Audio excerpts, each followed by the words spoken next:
Que tus palabras sean mis palabras. Háblame, Señor, directo al corazón.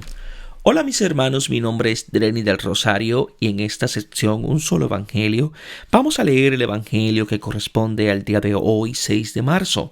Y está tomado del Evangelio según San Lucas capítulo 6, versículo del 36 al 38. Y dice: toda palabra en el nombre del Padre, del Hijo y del Espíritu Santo. Amén. Sed compasivos como vuestro Padre es compasivo. No juzguéis y no seréis juzgados. No condenéis y no seréis condenados. Perdonad y seréis perdonados. Dad y se os dará. Una medida buena, apretada, remecida, rebosante, pondrán en el halda de vuestros vestidos, porque seréis medidos con la medida con que midáis. Palabra del Señor. Gloria a ti, Señor Jesús. Habla, Señor, que tu siervo escucha. Sean compasivos como su Padre es compasivo. Este versículo de Lucas tiene que ver con Levítico capítulo 19, versículo 2, que dice: sean santos porque yo, el Señor su Dios, soy santo. Santidad significa separación, alteridad, diversidad. Dios es santo por definición. Su especificidad es precisamente esta, la de un ser separado, ser otro y ser diferente a cualquier otro. Él es el único. Ahora aquí se nos revela que su especificidad y unicidad, su alteridad y diversidad es la misericordia. Ella expresa la esencia de Dios, aquello por lo cual Él es santo, totalmente diferente de nosotros. Pues como es su grandeza, tal es su misericordia. En el pasaje paralelo habla de la perfección, porque la perfección de todas las cualidades de Dios la encontramos precisamente en su misericordia. En Israel es un atributo de Dios que se ha de imitar. En el Salmo 136, ella se nos presenta como la clave de la lectura de toda la creación y de toda la historia pasada y presente. La experiencia fundamental de Dios desde el momento en que estamos en el pecado y en el mal es la de la misericordia que perdona y salva. Es allí donde todos conocemos al Señor. Es importante anotar que la misericordia se practica en el mal real y es el único amor posible en una situación de mal como la nuestra. Además, gracias a este mal, se revela una forma más elevada de amor, que está en condiciones de colmar el abismo más profundo. La misericordia no es un simple remedio, un mal menor o menos peor, sino el bien máximo. El mal, que parece que ha huido de la mano del poder de Dios, es alcanzado y cambiado en su contrario por la misericordia. Lo que no realiza con el poder de su mano libre al obrar, Dios lo lleva a cabo con la impotencia de su mano clavada por amor sobre la cruz. La misericordia no rebaja el ideal del amor, como lo tenemos nosotros y como lo deseamos. En cambio, le comunica una dimensión que sin el pecado sería insospechable. Feliz culpa. Si el amor se expresa en el don, la misericordia se expresa en el perdón, que significa su perdón, de tal modo que donde abundó el pecado, sobreabundó la gracia. La profundidad del valle es la misma altura del monte. El pecado se convierte en lugar de la revelación de Dios como Dios en su santidad. La misericordia, con ella Dios manifiesta plenamente su amor excesivo y loco hacia nosotros. No es que el mal sea necesario, ni que sea bueno pecar. Es absurdo, pero Dios sabe servirse de él para desahogar la grandeza de su amor y revelarlo a nosotros sin equívocos. El adjetivo que Lucas usa aquí para decir misericordioso es oikirmon, que indica la expresión externa de la misericordia, ya sea como compasión, ya sea como intervención. Cuando se aplica a Dios, en todo el Nuevo Testamento se usa solo aquí y en Santiago capítulo 5 versículo 11. En general, la misericordia sí indica con la palabra eleos, que es el sentimiento interior de conmoción, que indica el lugar y la fuente de ese amor, el corazón. Los 70 traducen en general el esed bíblico con eleos casi 400 veces, mientras el oitirmon y derivados alrededor de 80 veces traduce el hebreo raamín, que indica el vientre, el útero. Padre misericordioso significa padre materno. La cualidad de Dios Padre es la de ser madre. Por cuanto es Padre, ama libremente y entra en relación con nosotros mediante la palabra. Nos da el nombre y nos hace crecer hasta ser adultos y responsables. Por cuanto es madre, nos ama entrañablemente y entra con nosotros en una relación de necesidad biológica y nos da vida, casa y alimento. Si la madre hace nacer, el Padre deja vivir y genera la libertad. Por consiguiente, el amor de Dios es a la vez necesario como el de la madre y libre como el del Padre. Este Padre misericordioso es llamado suyo para indicar en sentido oblicuo la fraternidad que brota de esta paternidad uterina. Jesús lo llama suyo en contraposición a mío, porque su filiación y la nuestra no se colocan en el mismo plano, como no lo son la fuente y el riachuelo. Los dos versículos siguientes, aún antes de que sean líneas de comportamiento, son lineamientos del rostro de este Padre misericordioso. Constituyen de alguna manera una definición operativa de Dios, de ese Padre misericordioso que Jesús nos ha revelado y como el cual precisamente como hijos debemos llegar a ser como Él. No juzguen, no serán juzgados. Más allá de toda formación religiosa, la primera imagen que el hombre tiene de Dios es la de uno que juzga. Como la luz da contorno a la sombra, así el bien infinito pone de relieve nuestra limitación y nuestro pecado. Y el que se sienta limitado y pecador, se siente automáticamente juzgado. La imagen de Dios que juzga con severidad es el último ídolo que Jesús quiere eliminar mediante su cruz, donde Él, el justo, se lleva el mal de nosotros los injustos.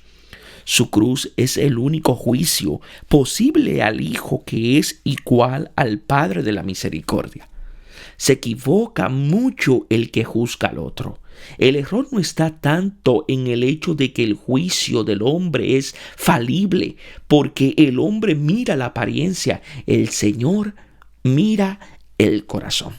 El error consiste precisamente en el juzgar, porque juzgar es usurpar el poder de Dios. Uno se coloca en el puesto de Él y toma el propio yo como medida de todo, en lugar de Dios. Además, juzgar es no conocer a Dios, que es misericordioso, es ejemplar. Mi actitud de juzgar al hermano que peca es más grave que cualquier pecado suyo, incluso más grave que el homicidio. Le doy muerte como hijo del Padre y no reconozco al Padre que lo acepta como hijo. Por tanto, si juzgo, soy juzgado como uno que se coloca en el puesto de Dios, que no lo conoce, aún más que lo niega en su esencia, que es misericordia. En cambio, si no juzgo, conozco su juicio de salvación y mi vida viene a ser una transparencia de Él. Además, es interesante que como no somos llamados a ser buenos, sino misericordiosos, así no somos llamados a ser justos, sino solamente a no ser jueces. Es más fácil y es más sublime la misericordia, que es una perfección fácil del pecador. nos asemeja a Dios y cubre una multitud de pecados. Aquí no se prohíbe tanto el juicio falso, imperfecto o aventurado, que ciertamente es malo. Quien conoce el corazón del hombre para poder juzgarlo adecuadamente. En cambio, se excluye el juicio justo. Es exactamente este juicio justo el que nos condena como la ley justa. No condenen y no serán condenados. Mientras el acto de juzgar se realiza dentro del corazón, el condenar ejecuta al exterior el juicio consumado al interior.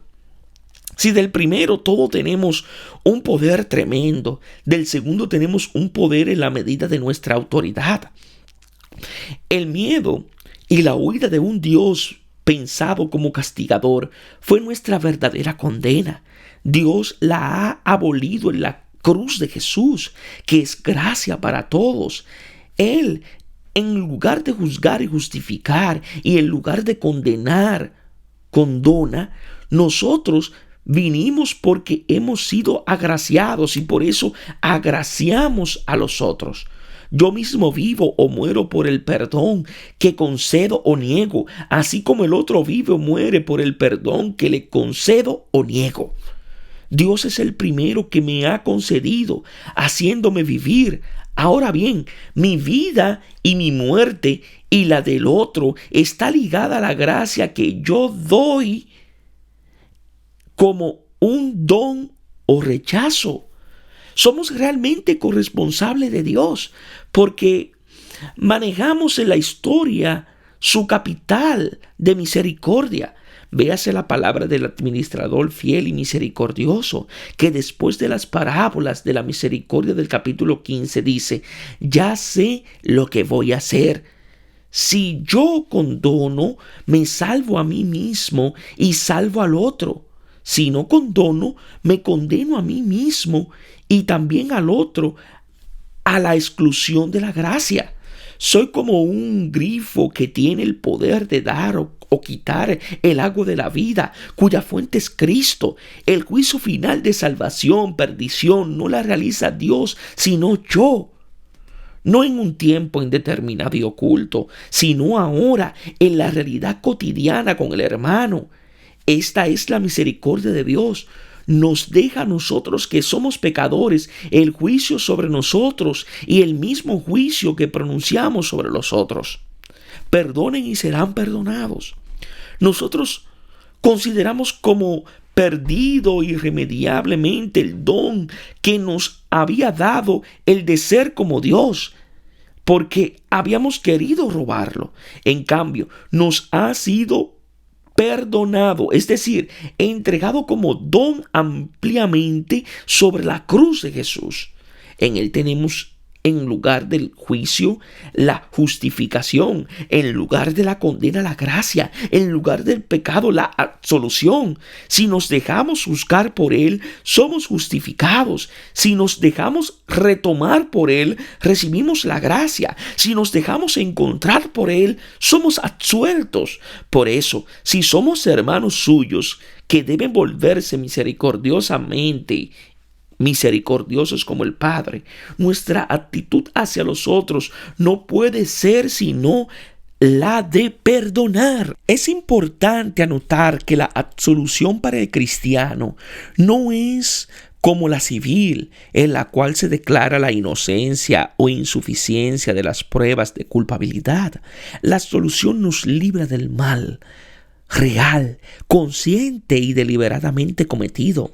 Es precisamente el pecado el que debe ser perdonado. Somos absueltos no por cuanto no somos culpables, sino por cuanto somos culpables sin atenuantes. La única condición para ser perdonados por Dios es la de perdonar a los otros. No es porque Dios nos retire su perdón, sino porque si nosotros no perdonamos, demostramos que despreciamos y rechazamos el don, que no conocemos y no vivimos del amor del Padre. Por eso Lucas coloca este amor y este perdón como origen de nuestro amor y perdón con relación al hermano. Den y se les dará. Como el amor se realiza al dar y al hacer, así la absolución y el perdón interior se expresan en el don exterior. No se dice que es lo que hay que dar, se dice solamente den, y con eso se indica una actitud de dar un don y de apropiación que actúa como contrapunto al egoísmo ciego que apunta a robar y apropiarse de todo. Se recuerda el cuerpo de Jesús que se entrega por nosotros. Es un amor activo que no calcula lo que es suyo. En la medida en que se da al hermano, se recibe de Dios, así como en la medida en que se recibe de Dios, se da al hermano. El mundo de nuestras relaciones concretas entra en la dinámica trinitaria, que es una economía del don. Como no se especifica qué es lo que hay que dar, tampoco se dice qué se recibe. Pero parece realmente superfluo y además imposible especificar qué es lo que se recibe. Se recibe el poder, ser como Dios. Se recibe el mismo Dios, que es amor y don. Una medida buena, apretada, remecida. La cuestión de lo que se recibe le toma la mano al autor y hay una exaltación de abundancia del don. Dios no conoce medida. La única medida es la que nosotros le ofrecemos. Él nos da según nuestra capacidad, es decir, según nuestras entrañas de misericordia, ampliando de este modo sin fin la capacidad de dar y recibir misericordia. Porque con la medida con que midan se les medirá. El único metro de medición del don que recibimos es nuestra capacidad de dar un don. Dios renuncia a medir, así como a juzgar. Somos medidos y juzgados por nosotros mismos según nuestro amor a los otros. Dios os bendiga en sabiduría y en santidad.